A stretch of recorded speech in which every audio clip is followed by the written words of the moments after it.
Така, здравейте! Решихме да вкараме малко интро в клипчето за татуировката, защото и без това имаме колко? Час? Още час, да, свободен, в който решихме да поснимаме, защото и да си поговорим с Ники, поради причината, че той ми е клиент от колко години вече, Ники? 15 сигурно. Некъде там 15 години, като сега точно говорихме, като подготвихме всичко за снимане, кое ни е било първата татуировка. Я покажи надписа, Ники. Ето надпис. Life so hard.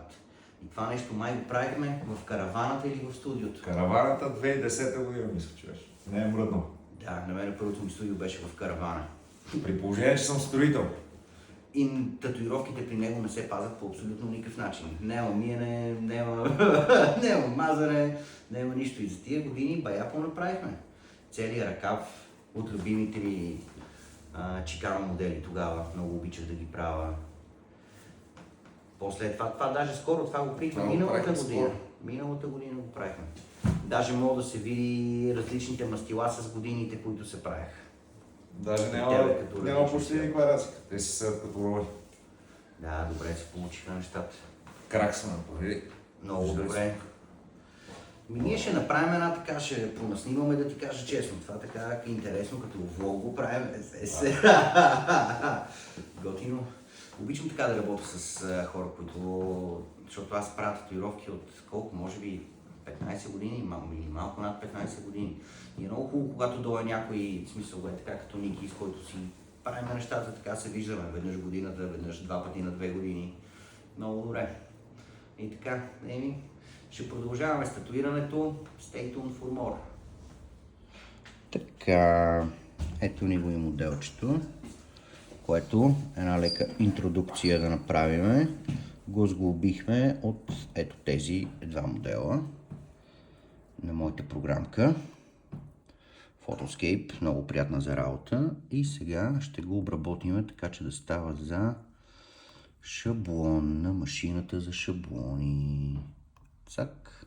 Явиме са. Това не е добър ефект. Горе-долу. Оп! Ето ни нас. Remove Shadows. Цак. Готови сме. Оп, оп, оп, оп. И шаблона ни е ready. Yeah! Сейваме си го. Така.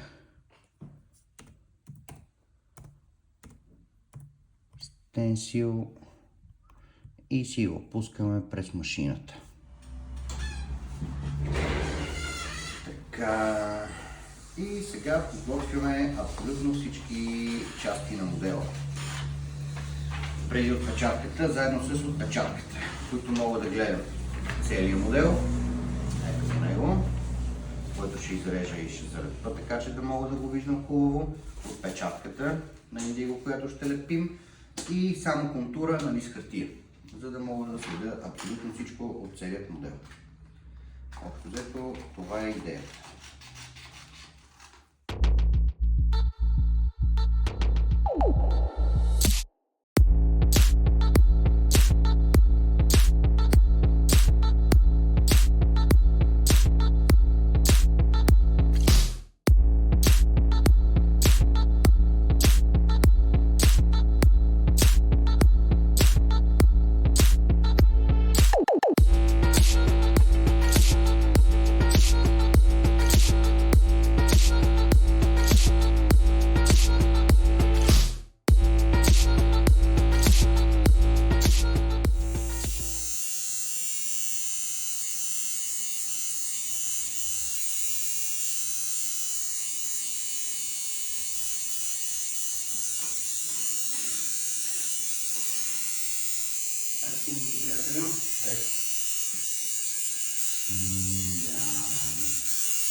Болка. Минимално нищо не сприт. Много.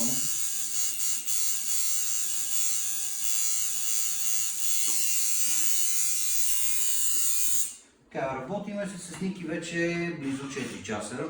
За мое щастие крема много добре го е фанало и можем да работим спокойно. И така, като гледам днес, май ще успеем да изпълним каквото и да завършим модела. Даже Вижте докъде сме стигнали.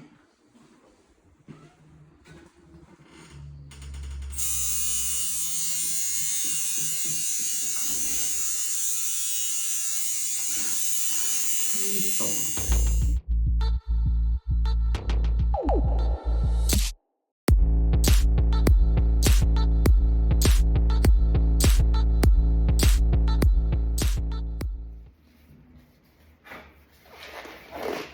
Как си, Ники, приятелю? Добре. Още много малко и сме реди. В настроение ли си да сложим бялото днес? Не. Не знам, май. По-скоро не. Добре.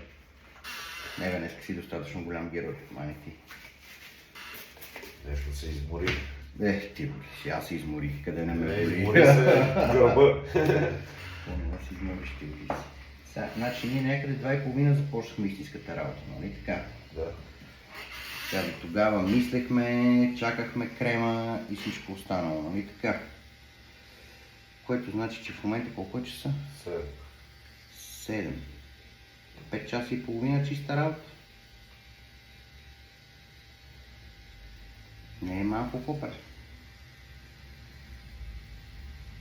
И то хич да ти кажеш. Ама хич не е малко. Ти казвам, че зъбите стават направо прекрасни. Много ми беше важно да си ги оставя за накрая зъбите, за да мога да преценя точно какъв нюанс да им сложи.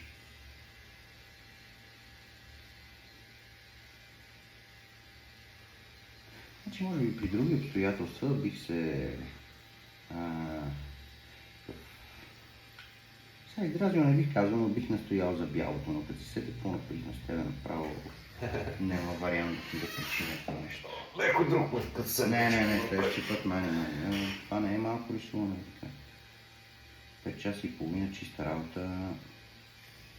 С и 5 часа и половина чиста работа, приятели.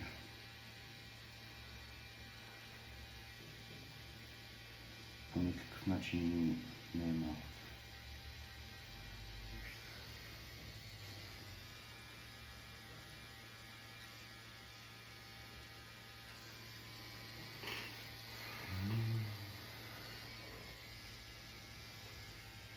Малко ще заболи тук повече. Малко са.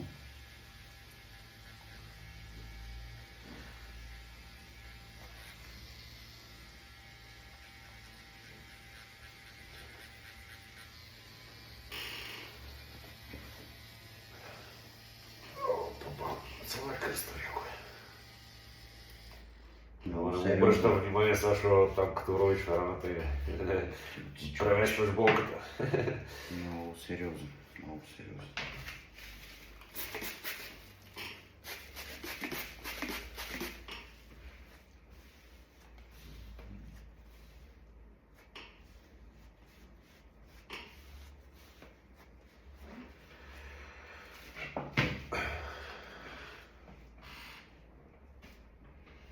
Направо прекрасен. Вече приключихме с Ники, 5 часа и половина работихме и свършихме доста добра работа. Успяхме да направим абсолютно целият модел.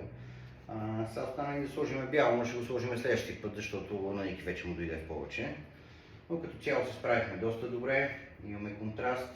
Следващия път вече ще направим сенки, които да се свържат към ръката, да минат малко към ребрата и евентуално тук да не ни е така на линия. Но за днешната сесия това е напълно достатъчно. Много ви благодаря за вниманието. Последвайте ме по всички останали мрежи. Instagram, Facebook, YouTube даже. Това видео ще бъде принципно предназначено за YouTube и за TikTok. Благодаря ви много за вниманието.